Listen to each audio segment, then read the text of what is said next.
मी Haribhau Tukaram Patil, बल्लाडी शिरगा foundation संस्थापक अध्यक्ष पाचोरा, तसेच अखिल भारतीय मराठा महासंघ जिल्हा संपर्क प्रमुख जळगाव, आज दिनांक 24/3/2026 रोजी पाचोरा आगार प्रमुखांना श्री पाटील साहेब यांना एक बस सेवा सुरू करण्यासाठी एक निवेदन आज सादर केलेलं आहे।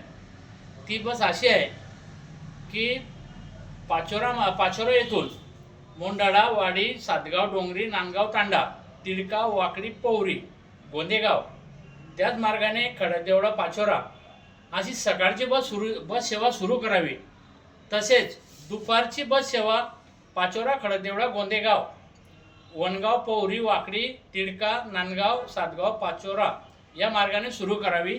ही बस सेवा का सुरू करावी तर या भागातले 209 विद्यार्थी गोंदेगाव येथे शिक्षणासाठी दररोज पायी येत असतात।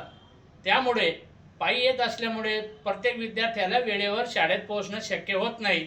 त्यामुळे विद्यार्थ्यांचं शैक्षणिक नुकसान होत आहे। तर त्यासाठी या मार्गावर आजपर्यंत कुठलीही बस सेवा सुरू झालेली नाही। तर त्यासाठी आगार प्रमुख साहेबांना लेखी पत्र दिलं, ग्रामपंचायतचे पत्र दिलं, शाळेचे पत्र दिले।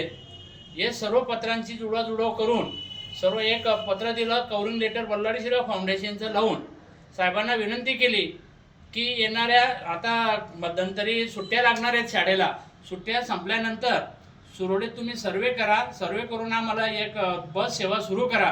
कारण की विद्यार्थ्यांच्या उज्ज्वल भविष्यासाठी व शिक्षणासाठी तात्काळ बसची व्यवस्था करून द्यावा। तर त्यासाठी पाचोऱ्याचे प्रकाश पाटील साहेब मॅनेजर आहेत आगार प्रमुख, त्यांनी आश्वासन दिलं आहे की मी DC साहेबांना हे सर्व प्रकरण सादर करतो, त्यांच्याकडून मान्यता घेतो, सर्वे करतो आणि आणखी बस सुरू केली जाईल असे आश्वासन दिले।